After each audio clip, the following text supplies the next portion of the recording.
Hello, नमस्कार और सलाम वालेकुम दोस्तों। स्वागत है आप सभी का आज के दहशत रविवार यानी कि डर में। और हर बार की तरह मैं फिर से लौट कर आया हूँ कुछ अनकही, अनसुलझी और अनसुनी कहानियों को लेकर। अगर आप चैनल पर नए हैं तो उस खून से लाल हुए सब्सक्राइब बटन को दबा दीजिए और उस बेल आइकन वाली मंदिर की घंटी को भी बजा देना, जिससे आपको डर थोड़ा कम लगेगा। तो इसी के साथ शुरू करते हैं आज के कहानी के इस सिलसिले को। और शुरू करने से पहले दोस्तों, please plug in your headphones and let's start the stories which are unknown. So दोस्तों, आज की पहली कहानी भेजी गई है साक्षी शर्मा द्वारा, जो कि दिल्ली से है। और वो लिखती है, मेरी कजिन सिस्टर हाल ही में दिल्ली घूमने आई हुई थी। हम दोनों ने सारा दिन दिल्ली शहर में रोड ट्रिप करते हुए बिता दिया और रात को जब हम घर लौटे तब ऑलरेडी बहुत देर हो चुकी थी। हमने डिनर कंप्लीट किया और यूं ही बात करते करते टॉपिक कब घोस्ट स्टोरीज की ओर चला गया पता ही नहीं चला। मैंने आज तक कोई भी घोस्टली फीलिंग एक्सपीरियंस नहीं किया, पर मेरी कजिन से पूछने पर उसने अपने कॉलेज हॉस्टल के बारे में एक कहानी शेयर की, जो कि उसकी खुद की एक्सपीरियंस थी। मैं उसके इस एक्सपीरियंस को लिखकर उसी के पॉइंट ऑफ व्यू से भेज रही हूँ। आशा करती हूँ ये एक्सपीरियंस सभी को पसंद आएगा। मैं उस दौरान अपने कॉलेज के सेकेंड ईयर में पढ़ती थी और कॉलेज से घर का डिस्टेंस बहुत ज्यादा होने के कारण मैं अपने कॉलेज हॉस्टल शिफ्ट हो जाती हूँ। मैं बहुत ही ज्यादा खुश थी। घर के रोक टोक वाली जिंदगी से दूर होकर खुले में सांस लेने का मजा ही कुछ और होता है, जो मुझे कॉलेज हॉस्टल आके पता चला। हमारा हॉस्टल काफी पुराना था और इलेक्ट्रिसिटी सिर्फ हॉस्टल के रूम में ही थी, यानी कि कॉरिडोर और बरामदे में बिल्कुल खूब अंधेरा रहता था। हॉस्टल में एक वॉचमैन था जो कि 10:30 बजे के बाद सो जाता था और हम भी इस चीज का फायदा उठाकर कॉलेज में बदमाशियां किया करते थे। जैसा कि मैंने बताया, कॉलेज में इलेक्ट्रिसिटी सिर्फ रूम में ही थी, इसलिए पूरे हॉस्टल में अंधेरा रहता था। प्रॉब्लम सिर्फ रात को बाथरूम यूज करने में थी, क्योंकि हमारे फ्लोर में एक ही कॉमन बाथरूम था, इसलिए हम अक्सर किसी को साथ ले जाते थे अगर रात को बाथरूम यूज करने की जरूरत पड़ती थी तो, क्योंकि जाहिर तौर पर हमें अंधेरे से डर लगता था। तो ऐसे ही एक दिन अचानक मेरी नींद टूट गई। मैंने घड़ी में टाइम देखा तो पता चला 3 बज रहे थे। मैं अपने दोस्त के बेड के पास गई और उसके कंधे को हिलाकर नींद से उठने को कहा। वो झट से उठ गई जैसे ही मैंने उसके कंधे पर हाथ रखा। मैंने उससे रिक्वेस्ट किया कि वो बाथरूम तक मेरे साथ चलेगी क्या। वो मेरे तरफ देखकर मुस्कुराई और अपने आप दरवाजे को खोल कर निकल गई। मैं भी उसके पीछे पीछे चलने लगी। रूम से बाथरूम तक चलते चलते वो पता नहीं किस कारण से खिलखिलाकर अजीब ढंग से हंस रही थी और शायद चलते चलते अजीबोगरीब हरकतें भी कर रही थी। अंधेरे में ठीक से कुछ दिख नहीं पा रहा था, पर उसकी चूड़ी और पायल की आवाज मुझे सुनाई दे रही थी। अब उसने गुनगुनाना भी शुरू कर दिया। ये उसका फेवरेट गाना था। मैं उसके पीछे पीछे चल रही थी। मैंने बाथरूम के पास पहुंचकर उसे वहां खड़े रहने को कहा। मैंने बाथरूम यूज किया और बाहर आ गई। वहां कोई भी नहीं था। मैंने मेरे दोस्त को उसके नाम से पुकारा और पता नहीं कहां से वो फिर से निकल आई, उसी तरह गुनगुनाते हुए। बाथरूम से रूम की ओर चलते वक्त वो फिर से वैसे ही अजीबोगरीब हरकतें कर रही थी। कभी मुस्कुराती, कभी थोड़ा बहुत नाचती भी। पता नहीं, एक अजीब फीलिंग हो रही थी मुझे, पर मैंने तब उतना ध्यान नहीं दिया। फिर हम लोग अपने रूम आ गए। मैंने उसे थैंक यू बोला, पर उसने मेरे बात का कोई रिप्लाई नहीं दिया और मैं सो गई। उसके बाद मैं सुबह देर से ही उठी और नींद से उठकर पता चला मेरे रूम में हलचल है। रूम की सारी लड़कियां और कॉलेज एडमिनिस्ट्रेशन के लोग मेरे उस दोस्त के बेड के पास खड़े थे और मेरी वो दोस्त आंखें फाड़ कर मेरी ही ओर अजीब ढंग से देख रही थी। ध्यान से देखने पर पता चला कि उसके हाथ से खून बह रहा था। मेरी बाकी रूममेट से पूछने पर उन्होंने बताया कि उसने सुसाइड कमिट किया है। बाद में पुलिस ने पोस्टमार्टम करके उसके मरने का टाइम रात को 11 बजे का बताया, पर मैंने ऑलमोस्ट 5 घंटे के बाद उसे जगाया था। ये सब कैसे पॉसिबल है ये मुझे नहीं पता, पर आज भी मैं उसके उन आंखों को नहीं भूल पाती और उस रात उसका वो गुनगुनाया हुआ ट्यून मेरे कान में अभी भी बजता है। कहानी को भेजा है साक्षी शर्मा ने दिल्ली से। दोस्तों, इसी के साथ वक्त हो चला है हमारी दूसरी कहानी को शेयर करने का, जो कि बाकी की कहानियों से थोड़ी अलग है और इस कहानी को थोड़ी अलग तरीके से लिखा गया है। मैं कहानी को शुरू करता हूँ। जो लोग पहाड़ों में रहते हैं उनके लिए पैरानॉर्मल चीजों को एक्सपीरियंस करना हर दिन की ही बात है। हम पहाड़ों में रहने वाले लोगों को भूतों से उतना डर नहीं लगता जितना शहर के लोग उनसे डरते हैं। ये कहानी जो मैं शेयर करने जा रहा हूँ ये मेरे चाचा जी ने मुझे सुनाई थी। आगे की कहानी मैं उन्हीं के पर्सपेक्टिव में लिख रहा हूँ। मेरे चाचा जी ने बताया था हमारा जो घर है वो लगभग 100 साल पुराना है। पहले इस घर में 3-4 फैमिलीज रहा करती थी, पर धीरे धीरे इस घर में अभी सिर्फ मैं और मेरे मम्मी पापा ही रहते हैं। हमारा घर अभी भी लकड़ी के बड़े बड़े फ्रेम पर टिका हुआ है, जिसके नीचे कंक्रीट से फाउंडेशन बनाया गया है उसकी मजबूती के लिए। मेरे चाचा उस दौरान 17 साल के थे और ये कहानी 1982 की है।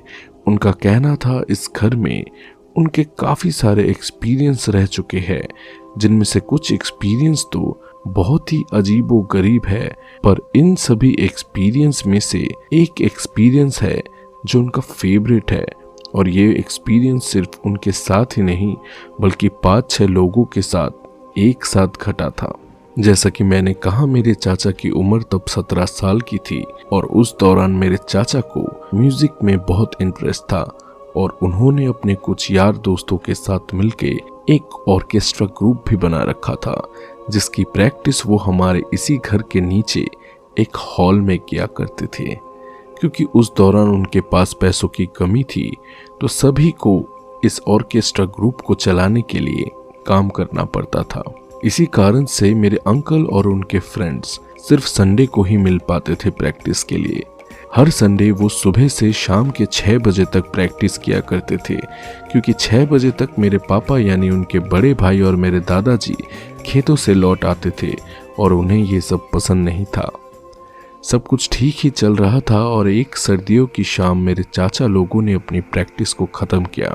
उस दिन उनका एक शो था दूसरे गांव में, क्योंकि सर्दियों में दिन छोटे होते हैं इसलिए तब ऑलरेडी रात हो चुकी थी। शो में जाने के लिए उन्होंने एक गाड़ी हायर की थी जिसमें सभी एक के बाद एक म्यूजिक इक्विपमेंट्स को लोड कर रहे थे। सभी ने बारी बारी से मिलकर उस हॉल को खाली कर दिया और गाड़ी में बैठ गए शो के लिए निकलने के लिए। तभी अचानक मेरे अंकल को याद आया कि उन्होंने अपना जैकेट हॉल में ही छोड़ दिया था। उन्होंने सभी को गाड़ी में ही रुकने को कहा और बोला, मैं 1 मिनट में मेरा जैकेट लेके आया। सभी गाड़ी में बैठकर मेरे अंकल का इंतजार करने लगे। मेरे अंकल दौड़कर नीचे सीढ़ियों से ही हॉल पर उतर आए। उन्होंने लाइट जलाई और हॉल एकदम खाली था। हॉल में घुसते ही उन्हें एक अजीब सा डर लगा और तभी रूम के कोने में उन्हें कोई बैठा हुआ नजर आया। ये कोई साया जैसा कुछ था जो कि बिल्कुल काले रंग का था। मेरे चाचा बेहद डर गए। उनको ऐसा लगा मानो किसी ने ठंडे पानी से उन्हें भिगो दिया है। तभी उन्हें याद आया कि उनके माँ ने उन्हें ऐसे टाइम में हनुमान चालीसा जाप करना सिखाया था। मेरे चाचा मन मन में हनुमान चालीसा पढ़ने लगे और चिल्लाकर बोलने लगे कि मुझे तुमसे डर नहीं लगता, और वो धीरे धीरे दरवाजे की ओर बढ़ने लगे। दरवाजे के पास पहुंचकर उन्होंने दरवाजे को जोर से बंद कर दिया और सीढ़ियों से ऊपर चढ़ गए।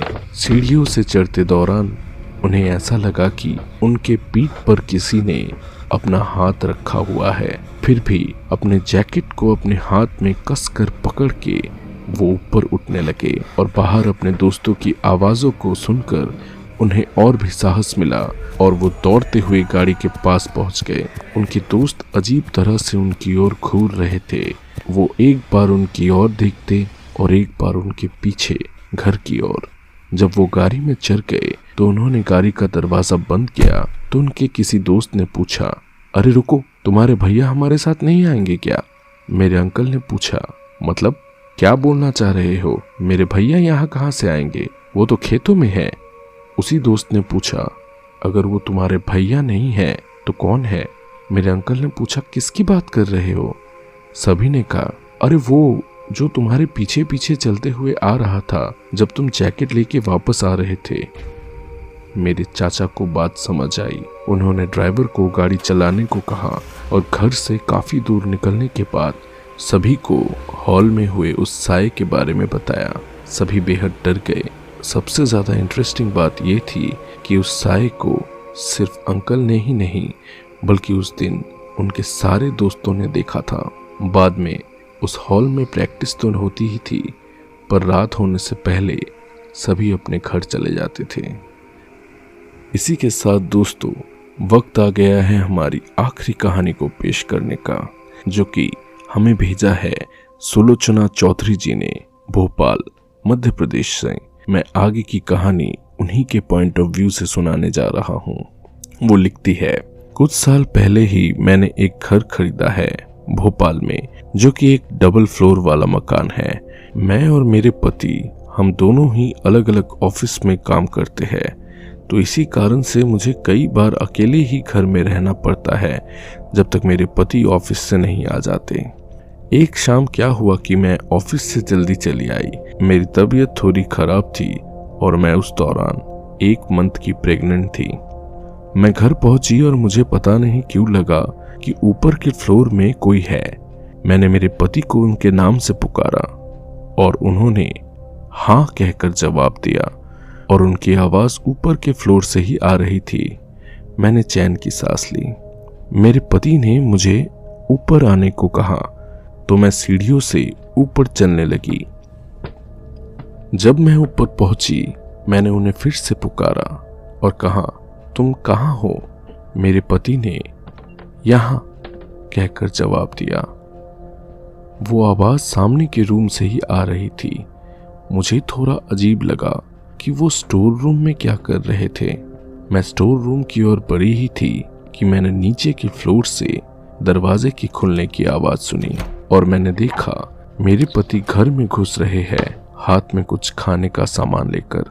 उन्होंने मुझे मेरे नाम से पुकार कर पूछा, तुम आ गई हो क्या? तुम्हारी गाड़ी बाहर खड़ी है। उनकी आवाज सुनकर मेरा डर दूर हो गया और मैं नीचे की ओर जाने लगी, पर सीढ़ियों की ओर जाने से पहले मैंने एक बार फिर से स्टोर रूम की ओर देखा और मैंने देखा स्टोर रूम के दरवाजे पर मैं खुद खड़ी हुई हूँ, मेरी ही ओर मुस्कुरा कर देखते हुए। मैं ये देखकर वही फ्रीज हो गई। इसके बाद कई बार मैंने खुद को हमारे ही घर में यहाँ वहाँ चलते देखा है। जैसे कि एक रात मैं बाथरूम करने उठी थी। प्रेगनेंसी के दौरान यूजुअली मुझे 4 से 5 बार बाथरूम जाना ही पड़ता था, पर उस रात बाथरूम यूज करने के बाद मैंने खुद को दरवाजे के पीछे खड़े होकर मेरी ही रूम में झांकते हुए देखा। मुझे ऐसा लगा मैं खुद को कैसे देख सकती हूँ। मैं तब इतना डर जाती थी कि मैं अपने आप को आईने में भी नहीं देख पाती थी।